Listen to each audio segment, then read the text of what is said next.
RDC TV. O Rio Grande se conecta aqui.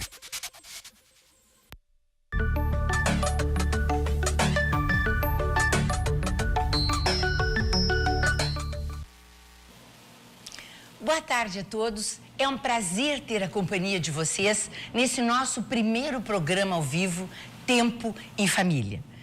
Nós, com certeza, vamos abordar assuntos do interesse de todos, sendo que hoje o título do nosso programa é Aspectos Relevantes do Direito de Família na União Estável. Então, vamos trabalhar a união estável com os dois convidados que eu trouxe aqui.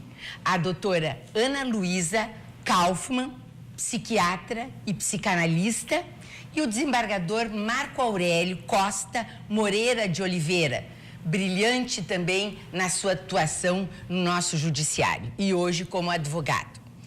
As uniões estáveis que graçam hoje na nossa sociedade trazem muitas preocupações para aqueles que as vivem, preocupações para os filhos daqueles que as vivem, preocupações para os pais e assim por diante. Por quê? Há uma inserção no patrimônio familiar, muitas vezes, até no direito hereditário, que nós já abordamos numa vez anterior. Hoje nós vamos falar na tipificação da união estável. O que caracteriza, que aspectos são relevantes que se tem que procurar, que se tem que identificar para dizer que aquela é uma união estável. Pois bem, ela tem que ser duradoura, pública e contínua. Vejam, é um elo, duradoura, pública e contínua. Havendo a falta de uma dessas características, união estável não será. Então, por que ela tem que ser duradoura, pública e contínua? Vejam, os três aspectos, os três tipos da união estável. Porque ela tem que ser duradoura. Aí vocês vão me perguntar, Sálva, mas duradoura quer dizer quantos anos? Nós já tivemos em anos idos uma união estável que se caracterizava para o judiciário, através da jurisprudência, em 5 anos de vida em comum, sem necessariamente ser sob o mesmo teto. Sem necessariamente ser sob o mesmo teto, vige até hoje. Mas já houve evolução no que respeita ao tempo. Hoje não é mais necessário que nós a tipifiquemos com 5 anos de convívio. Não, absolutamente. Quem vai aferir a durabilidade e entendê-la como característica daquela união será o magistrado da vara de família. Ele que vai dizer, o advogado vai colocar o tempo de convívio, porque de repente eu posso ter uma união estável em 3 anos de vida em comum. Como posso não tê-la em 8 anos? Por quê? Porque uma das características não está sendo obedecida. Ou seja, duradoura, o magistrado vai dizer, contínua. Não pode haver lapsos de interrupção nessa relação. Por exemplo, eu vivo com o fulano 3 anos, depois me desentendo nesse convívio com ele, passamos 1 ano e meio separados, depois voltamos, ficamos mais 2 anos juntos, e aí eu entro em juízo no final desses 2 anos, fazendo com efeito retroativo uma prova, a meu critério, de que começou lá, quando comecei os 3 anos. Não interessa, os 3 anos mais os 2 daqui, não. Eu tenho que provar que aqueles 3 anos foram uma união estável. Ou então que os outros 2 anos, depois da interrupção, o foram também. Eu não posso acumulá-los, porque ela é contínua. Então, nós já vimos, é duradoura, é contínua e é pública. Eu tenho que fazer com que o meu parceiro, o meu companheiro, ele conviva com quem eu também convivo. Ele frequente a igreja ou o culto que eu tenho também, as pessoas da minha família, os meus amigos, a sociedade que eu frequento. Então, eu vou mostrar que não é uma relação intramuros, não é uma relação escondida, porque de repente eu posso ter uma relação escondida durante muito tempo, não sendo pública, não será união estável. Então, duradoura, pública e contínua com o objetivo de formar família. Esse objetivo de formar família não obriga a que eu tenha filhos com esse meu parceiro. Nós podemos formar uma família, eu e ele e os filhos dele, eu, ele e a mãe dele, eu e ele somente. Isso é uma família atual. Desta forma, é importante que nós lembremos que nós podemos optar por um contrato, fazer um contrato por escritura pública, dizendo que aquilo é uma união estável. E, mais importante, escolhendo o regime de bens que vai viger para essa minha união. Que regime o será? Será o da comunhão parcial? Será o da comunhão universal? Será o da separação total de bens? E um quarto que nem é usado. Então, o que nós temos que nos preocupar? Com esses três, qual que eu quereria? Eu até posso não fazer um contrato e me unir estavelmente, mas nessa circunstância, na hora de terminar a relação, eu tenho que dissolvê-lo. Por quê? Porque eu tenho que demonstrar, ou através de uma escritura pública, não tendo filhos menores, ou através de um ajuizamento de dissolução, reconhecimento de dissolução de união estável, eu vou desfazer a união. Porque vocês já pensaram se eu, lá pelas tantas, já me separei daquele companheiro e ele faz uma dívida? Ou se eu, nesse ínterim, eu adquiro um bem, aí ele vem e diz que a união não terminou, que de vez em quando ele voltava para casa e que ele, na realidade, quer dividir aquele apartamento ou aquele imóvel comigo. Então, tem que ter um prazo final. Ela é fatual, mas ela tem que ter um prazo final se não tiver sido feito um contrato. Também é importante que nós vejamos, nessa nossa introdução às uniões estáveis, nós vejamos o seguinte, que há na união estável o direito real de habitação que há no casamento. Então, o que pode acontecer? Eu vivo com alguém um determinado tempo e, no término dessa relação, o que acontece é a minha morte. Então, terminou com a morte. Eu morava num apartamento meu, estou me usando como exemplo, com aquele companheiro. Com a minha morte, se ele não tiver um outro imóvel nas condições daquele, em zona urbana, por exemplo, se eu tiver ou se ele tiver lá no interior, não me interessa, ele mora em Porto Alegre comigo. Ele vai ter o direito real de habitação. Eu morro e ele fica ali naquele apartamento. Fica ali até casar, se casado ele quiser ser no futuro, ou fica ali até ter uma união estável. Do contrário, ele fica até a morte. E o que acontece? É a falta de informação. Um exemplo, uma colega minha, ótima profissional, tinha o pai que tinha um apartamento maravilhoso. E ele, com 80 anos, uniu-se a uma mulher de 40. E assim viveram juntos quase 10 anos. Morre o pai da minha colega e a companheira dele, que tinha 41 anos, era mais moça que a filha, ficou no apartamento. A filha tentando tirá-la de lá, sem nunca ter conseguido, porque ela estava com o direito real de habitação no imóvel do morto, onde ela vivera com ele. O que aconteceu? A minha colega faleceu antes da companheira do pai. A companheira tinha 41 anos e ele quase 90 quando morreu. Então, nessa circunstância, o imóvel ficou preso. Com a morte, o casamento, a união estável, enfim, da companheira, esse imóvel iria para os herdeiros, que eram, então, os netos dele. Então, o direito de real de habitação é um perigo. Nós temos que ver, fazendo o quê?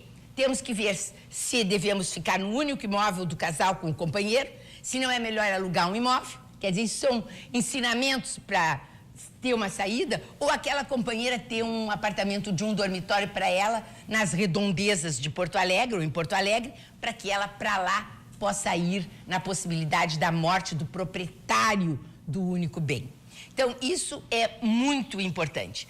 É importante também, e eu já comentei, essa situação de nós reconhecermos a homoafetividade e as uniões estáveis entre pessoas do mesmo sexo. Por que isso? Porque isso oportunizou o casamento civil. No momento em que ficaram reconhecidas as uniões estáveis homoafetivas, abriu-se o caminho para o casamento. Por quê? Porque a união estável, ela é uma facilitadora da transformação dessa união livre em casamento. Então, quem vive uma união estável pode transformá-la em casamento.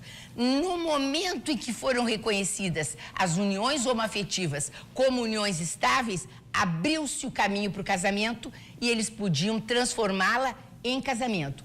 Contrário senso seria até com o pessoal pedindo para o casamento civil ser oficializado entre pessoas do mesmo sexo, essa foi a abertura. Hoje nós temos essa situação vigente há não muito tempo, que oportuniza, então, o direito dos homossexuais de casarem civilmente. Mas a abertura foram as uniões estáveis. Muito importante as uniões estáveis, não é, desembargador? Me parece que sim. Nas relações. Quantas pessoas hoje vivem união estável e não querem um novo casamento? Sim. Não é? Resolvem viver na união estável. Então, vocês vão poder agora, a partir do nosso próximo bloco, ouvir o desembargador Marco Aurélio Moreira de Oliveira e a psiquiatra e psicanalista Ana Luísa Kaufmann dar o parecer deles, o ponto de vista deles sobre essas reuniões livres, que hoje ainda podem ser tipificadas como 2 pessoas, mas nós estamos caminhando para as 3 pessoas ou mais, porque já foram reconhecidas uniões de 3 pessoas, 2 homens e uma mulher, numa situação de união estável. O caminho é esse, nós nos temos que acostumar e reciclar para entender e poder advogar nessa área e viver com toda a sensibilidade possível nessa área, amparando as pessoas que dependem do nosso conhecimento. Nós vamos fazer um intervalo, vocês, por favor, não nos deixem. Fiquem aí, nós já voltamos para um momento muito interessante. Até daqui a pouco.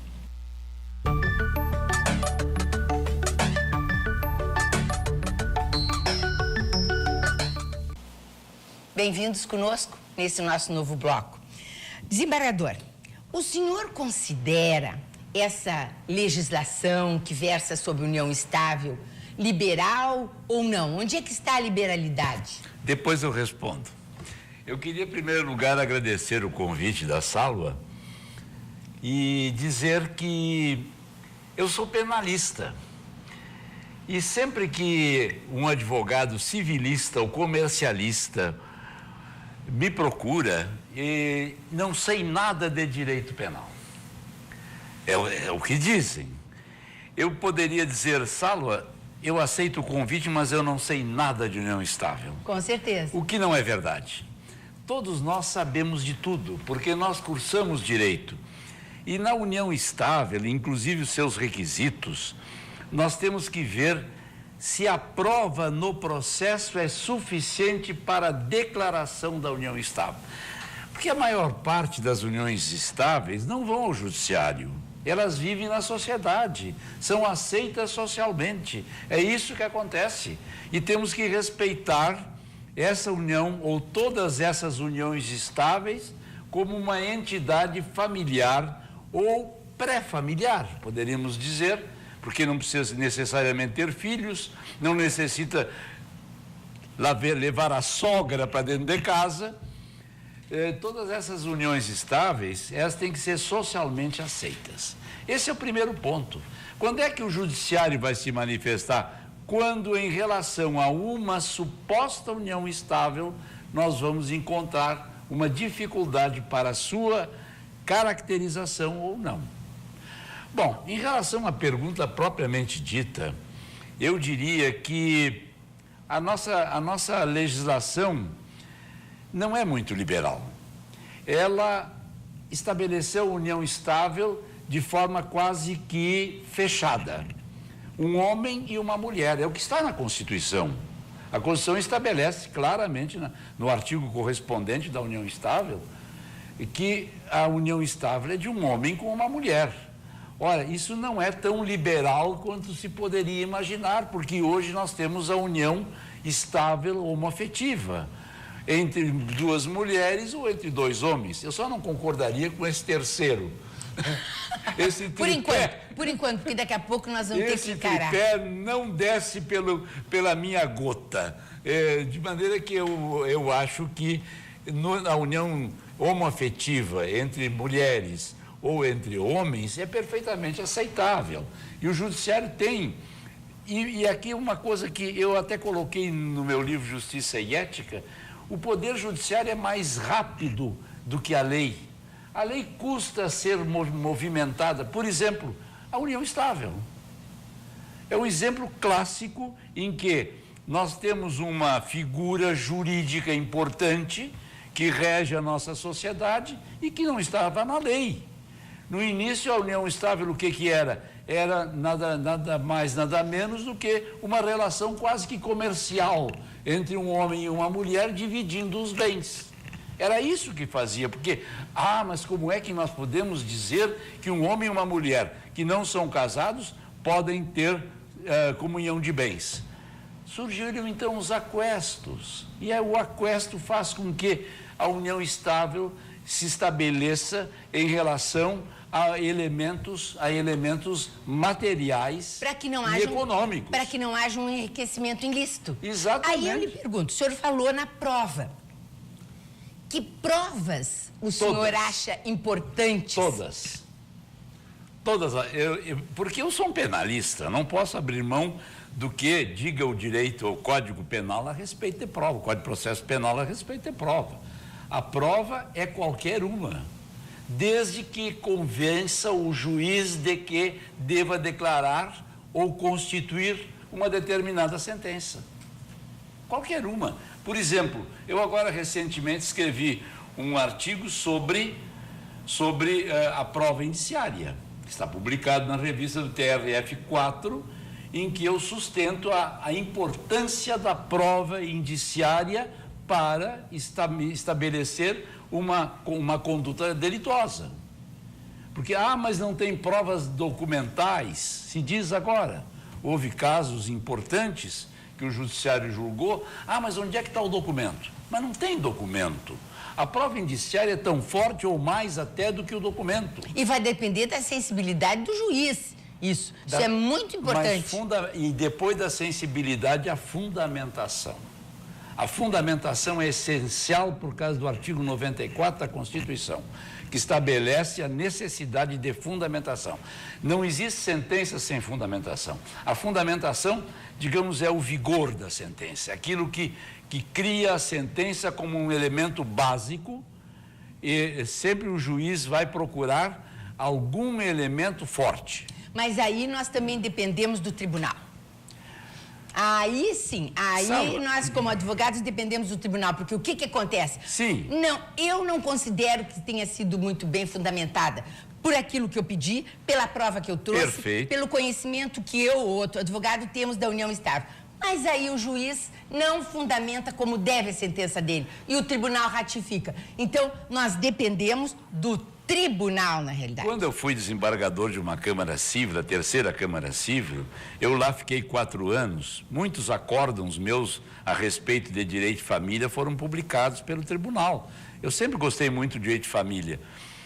E justamente ali a gente sentia a necessidade de fundamentação do juiz.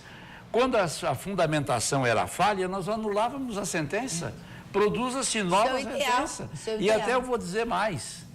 Eu acho que aí o Código de Processo Civil não está em acordo com o que deveria ser. O Código de Processo Civil manda que se anule a sentença e volta para o juiz. Acho que tem que ser um outro juiz. Porque a tendência do juiz é repetir aquela sentença que ele já proferiu. É uma boa colocação. Isso é fundamental. Eu acho que deveria ser um outro, mas não há essa possibilidade. Retorna para a vara de origem e o juiz vai decidir conforme ele acha que tem que decidir. E aí ele tem que fundamentar. Mas o senhor acha, a essas alturas das nossas vidas, que a pessoa de 70 anos, como obrigada a casar pelo regime da separação total de bens... Mas era 60? Agora são 70. O senhor acha justa essa situação para o idoso? Quer dizer, nós nem achamos idoso com 70 anos. Não, eu não sou idoso, eu só tenho 82. Não estou preocupado com isso, mas eu acho que toda vez que a legislação estabelece um determinado número, ela cria uma dissonância entre a realidade e a presunção. Aqui temos uma presunção juris tantum, aliás, juris et de jure. É obrigatória a separação aos 70 anos. E tem que ser assim. Agora, quantas vezes um homem de mais de 70 anos, de 73, 74, ou até 82, ou até 86, como foi o caso que tu citaste aí de um homem de 89 que morre, né? Nós temos que considerar, por exemplo, a Suprema Corte Americana.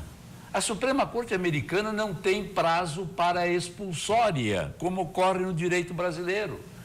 O ministro Celso Mello conseguiu agora, a duras penas, que aumentassem o prazo de expulsória do Poder Judiciário para 75. Aliás, só para os tribunais superiores. Porque já declararam que lá no Espírito Santo a Constituição Estadual estabelecer 75 anos e infringe a Constituição Federal.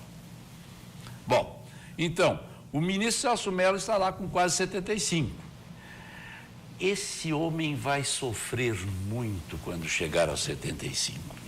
Ah, imagino. Porque a gente nota que a vida dele é o Supremo Tribunal Federal. Ele adora, ele tem vocação, ele quer continuar. Nos Estados Unidos, o Hugh Black morreu com 89. E ele era um grande juiz, ele ia dirigindo o automóvel dele para o interior onde ele ia pescar, ele pescava nos grandes lagos americanos, e ele parava no telefone, pegava o telefone público, chamava o secretário e dizia: olha, naquele acórdão vamos colocar mais isso e mais aquilo. Quer dizer, era um homem vocacionado para a função de julgar. E o nosso ministro e outros ministros lá também, eu entendo que eles são vocacionados. Tanto que até falam demais. Os vocacionados que ficam. Falam demais. Os não vocacionados que vão aos 75 correndo, desembargador. Olha, o doutor Nelson Jobim, a quem me liga uma grande amizade, até de família, nós temos uma origem mais ou menos comum, bastante comum. Ele, dando uma entrevista, ele disse uma coisa muito importante a respeito dos ministros supremos. Vamos mudar um pouco de assunto? Pode ser? Pode. Sobre o ministro supremo? Mas em que a gente faz o seguinte, nós vamos para um intervalo. Vamos. E terminamos essa nossa pergunta. Não, mas eu queria ver a Ana Luísa falar. Depois nós vamos para a Ana Luísa. A Ana Luísa até pode nos explicar. Eu tenho muito medo de psiquiatra. Depois que ela falar, eu vou tremer aqui, sabe? Não, de jeito nenhum. Então nós vamos ao nosso intervalo. Mais uma vez, ficamos aqui esperando vocês para dividirem conosco a outra parte do programa.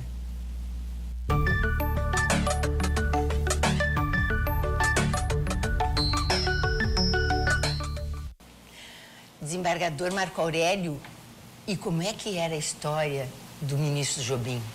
O ministro Jobim foi perfeito na sua análise. Ele diz o seguinte, que os ministros do Supremo devem se dividir em duas espécies, os que têm biografia e os que não têm biografia.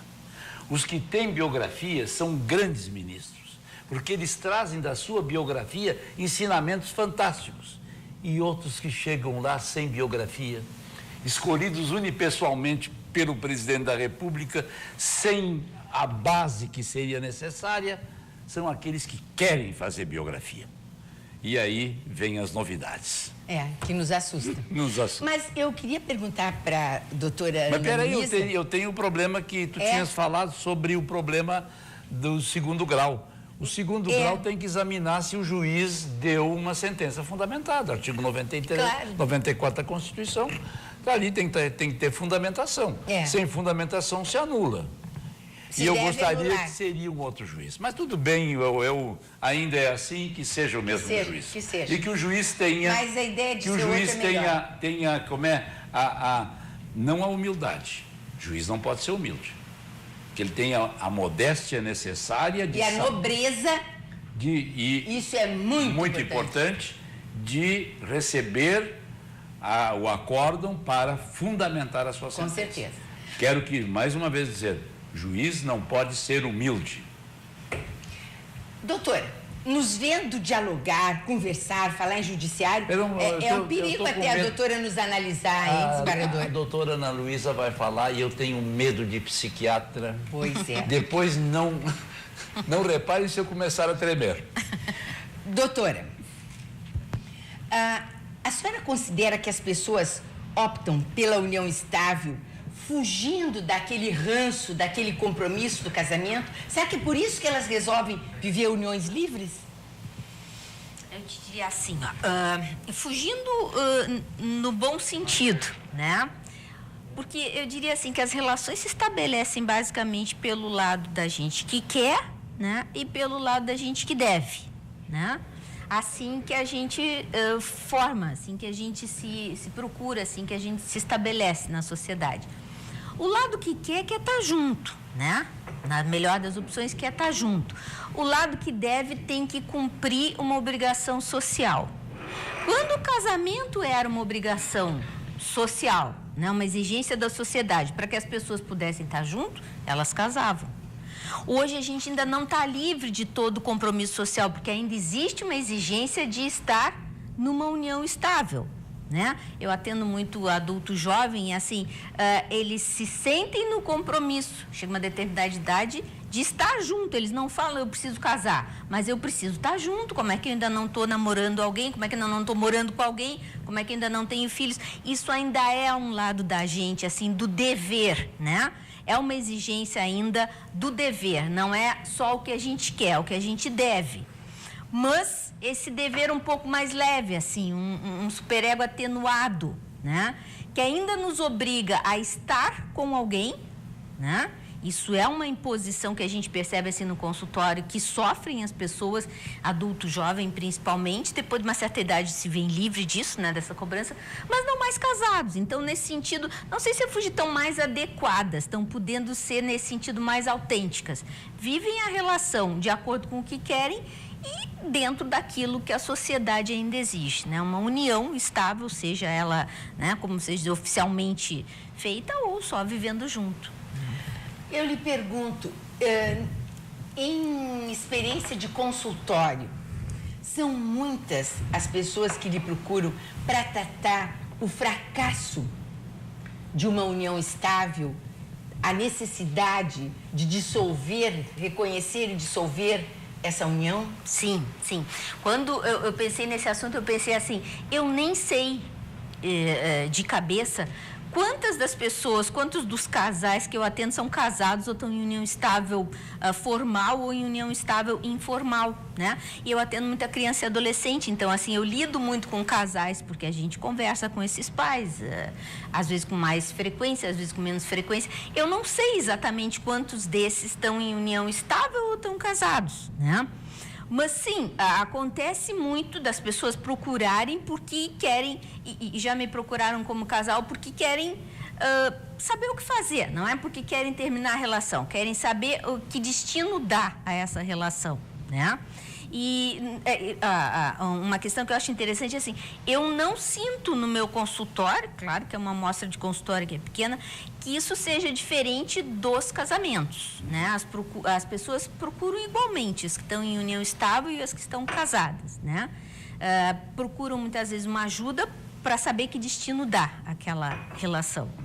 Mas por exemplo, da parte do adolescente que a senhora trata também muito no consultório, sim, há aquele adolescente ou aquele jovem adulto que reclama de os pais terem vivido uma união livre e não terem querido casar? Ou o jovem tira isso de mim? Não, eu não percebo isso no consultório. Eu vou dizer assim, eu já tenho um tempo assim no consultório, já estou desde 85 que eu trabalho, e eu noto uma certa diferença já, assim, sabe? Lembro de uma situação de um menino que sim, que se constrangia com a situação da união dos pais, de não serem casados, e até de pais separados, no início ainda era um pouco mais difícil, hoje em dia não, é a norma, né? Os pais vivem juntos, se estão casados ou não Às vezes até acontece do adolescente nem ter bem clara essa informação. Os pais vivem juntos, né? Ou a criança, bom, eu não acho que isso traga problema hoje em dia. O que ainda é complicado são as relações homoafetivas, né? Tu não me perguntaste isso, mas eu acho importante dizer assim, eu não acho em absoluto que uma relação, uma união estável homoafetiva traga em si qualquer prejuízo para a criança. E isso não sou eu que digo, né? Tem trabalhos inúmeros, né? Recentemente na Child Development apareceu um trabalho grande, né? Com crianças e adolescentes.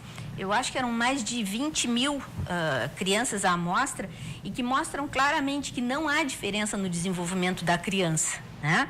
Que vive com pais, com um casal numa união estável homoafetiva e nos que vivem numa relação, tem os pais que vivem numa relação heterossexual. Nenhuma, exceto o sofrimento que a sociedade impõe. É a única diferença, estatisticamente falando, que eles sofrem. Então, a gente até poderia dizer assim, a relação homoafetiva não traz prejuízo para o desenvolvimento da criança. A homofobia, sim. Nós, como sociedade, podemos, sim, atrapalhar o desenvolvimento de uma criança que vive sob os cuidados de uma relação homoafetiva, de um casal homossexual. O próprio casal em absoluto, isso estatisticamente provado. E também é a minha observação no consultório. Muito importante a sua colocação da sua experiência. Doutora, hoje em dia, muitos casais vivem em casas separadas. Sim. Né? A senhora acha que isso, morar em casas separadas, mantém mais tempo a união? Pois é, eu vou te dizer assim... Eu acho que sim, eu acho que facilita. Eu não recomendaria. É. Porque eu acho assim, perde-se muito da intimidade, né? Isso também é da escolha de cada um. Se a pessoa se sente que mantém a intimidade. É bastante comum no consultório casais já mais velhos. Cada um já tem os seus filhos, né? Já constituíram as suas famílias, dissolveram essas famílias e agora mantém uma relação estável, né? Viajam juntos, passeiam juntos, vão às festas juntos. Conheço vários casais assim, mesmo não no consultório, mas não moram juntos, né? E recomendam. Inclusive, essas pessoas recomendam esse tipo de relacionamento. Agora, se vão constituir uma família no sentido de ter filhos, de criar filhos, eu acho um pouco mais complicado. E se querem viver juntos, né? Se querem manter a relação entre os dois como uma relação amorosa. Eu não vejo problema, por exemplo, não acho que haja interferência no desenvolvimento de uma criança que tem os pais separados. Não. Morando separados? Morando não separados. Problema. Não. Agora, se esses pais vivem como casal, morando separado e com a criança, essa experiência eu não tenho. Mas eu imagino que seja um pouco mais complicado, né? Doutora, como nós falamos aqui no início do programa, há a possibilidade de fazerem contratos de união estável, o que muitas vezes traz um vínculo mais efetivo do que viver uma união livre sem contrato. Aí eu pergunto à senhora acha que aqueles que não fazem o contrato estão mais inseguros relativamente à relação? Olha, gente, escutem, isso é muito importante. Eu vou dizer assim, eu acho que o que leva das situações que eu tenho lembrança, assim, acompanhar, a efetivar, em geral, é uma maior intimidade, é uma vontade de que aquilo evolua. É como se aquele documento, que na verdade não faz isso, né? Mas a gente, ser humano, vive muito de ilusão, graças a Deus, né? Ou graças a nós. Então, o que leva, em geral, a efetivar, a formalizar a relação estável é o desejo de dizer assim, eu te gosto mais ainda, eu te quero mais ainda, eu quero ser mais teu e quero que seja mais minha, né? Mas não necessariamente isso acontece, isso é naquele momento, né? Eu vejo pessoas que vivem em relação estável há bastante tempo e que têm uma relação bastante afetiva, com bastante intimidade e que não formalizam. Né? Mas, em geral, essas atitudes, quando se vê no consultório, esse movimento interno de querer quase que simbolicamente se juntar mais, são movidos por afeto, por desejo de mais intimidade, de aproximação.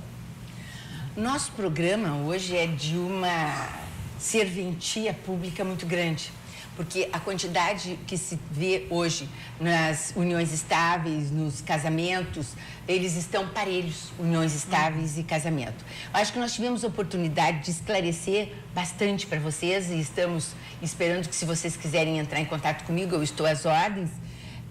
Queremos agradecer ao desembargador Marco Aurélio Costa Moreira de Oliveira, a doutora psiquiatra psicanalista Ana Luísa Kaufmann, a presença, os esclarecimentos, a simpatia com que trataram o assunto. Espero que vocês tenham aproveitado. Os nossos horários agora são diferenciados.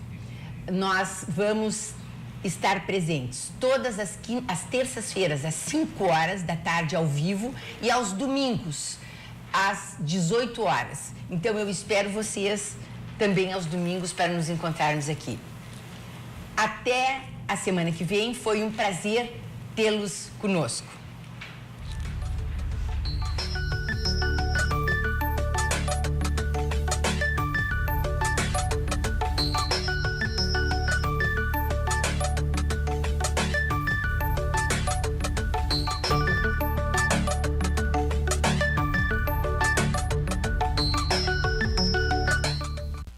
Eu quero agradecer a participação de vocês. Por causa dessa participação, nós retornamos. Nós vamos complementar e daqui para frente complementaremos em outras oportunidades o programa respondendo as perguntas que forem feitas para os nossos convidados.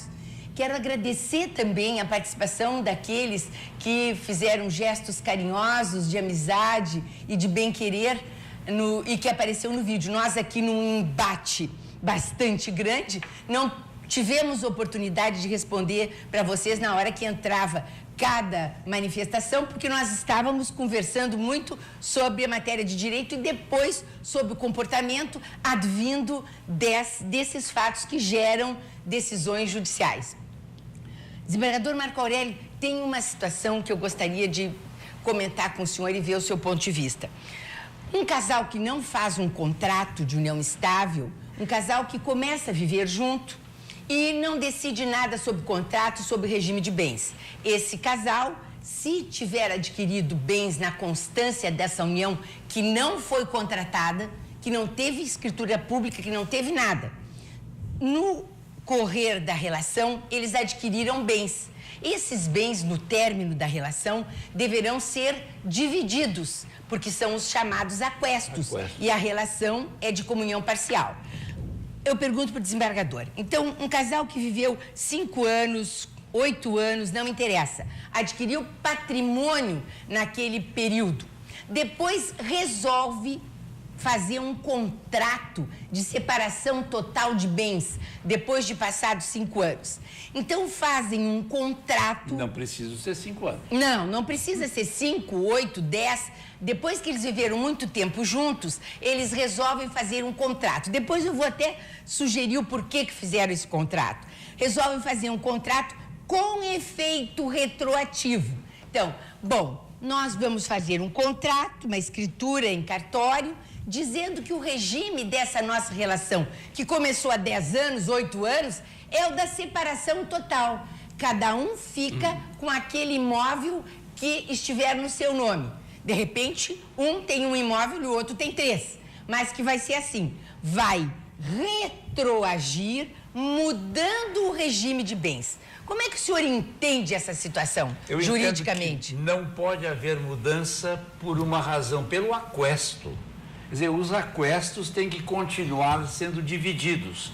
Agora, o que pode acontecer é que depois de extinta a relação, um dos cônjuges, dos antigos membros da sociedade conjugal, possa ter adquirido bens novos.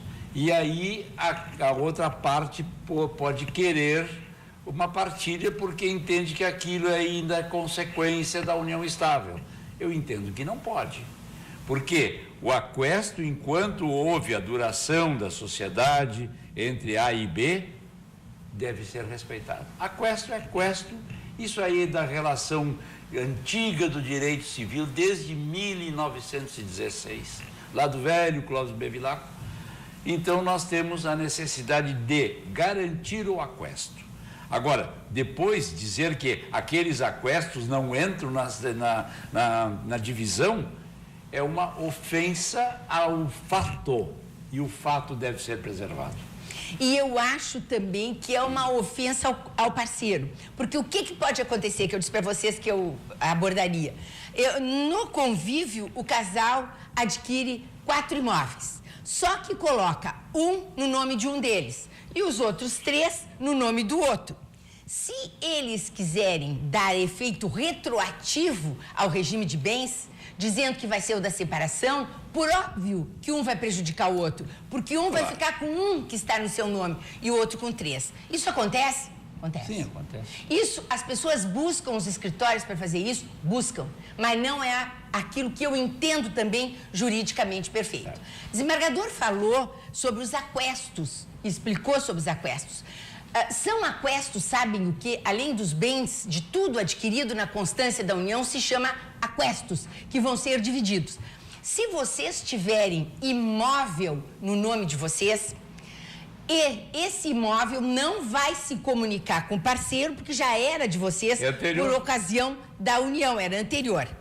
Mas esse imóvel gera locativos. Então, vocês recebem aluguéis deste ou de outros que vocês tenham adquirido antes da união, ou tenham recebido de herança dos pais de vocês, ou tenham recebido doação de repente, uma tia, um parente que deixa. Esses aluguéis advindos desses imóveis vão ser divididos. Eles são aquestos. Então, vejam, tudo aquilo que foi criado na constância da união, que foi comprado ou que gerou lucros, eu tenho 500 cabeças de gado e vou me unir com o João, que não tem gado nenhum.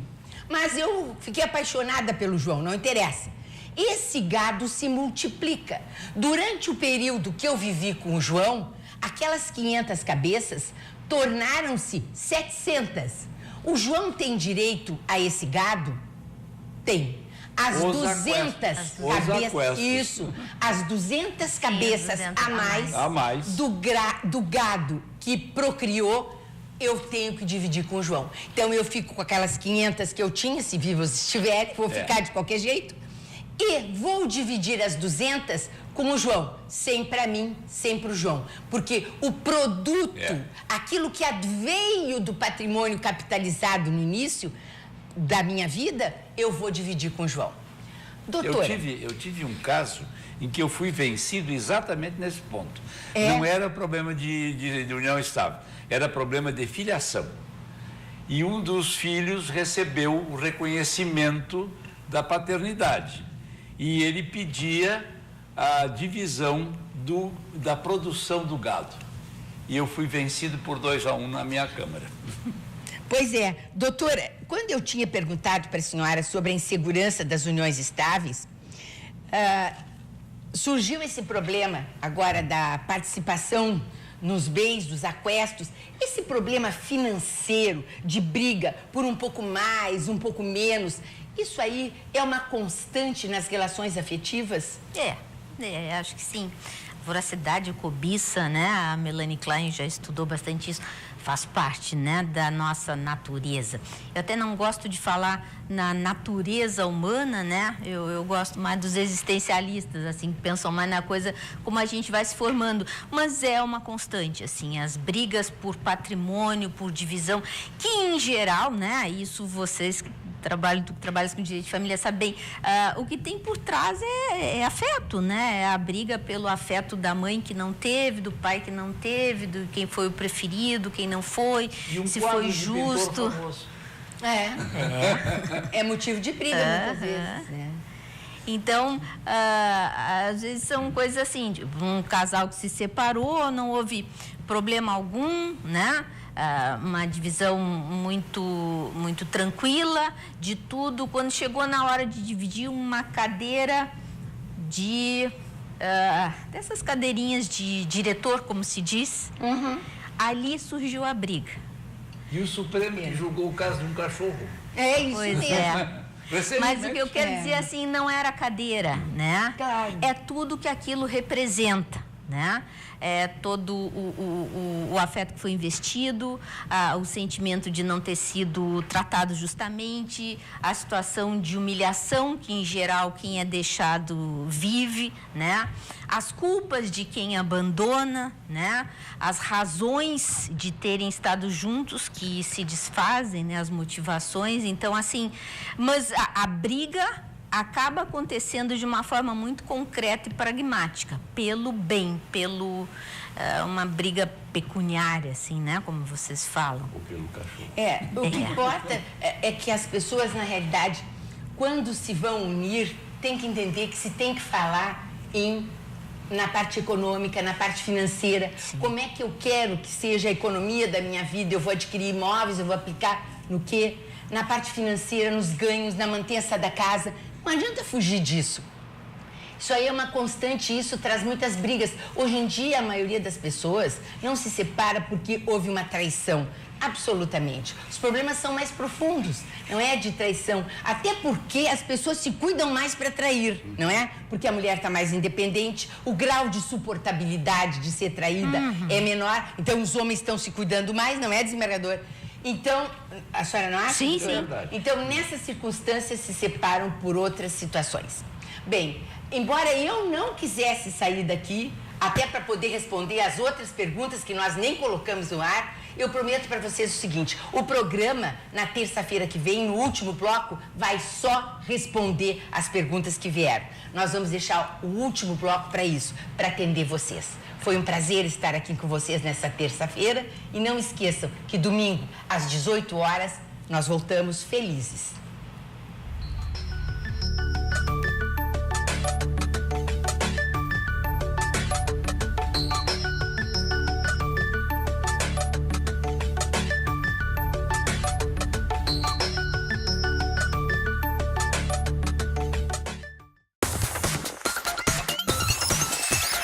RDC TV.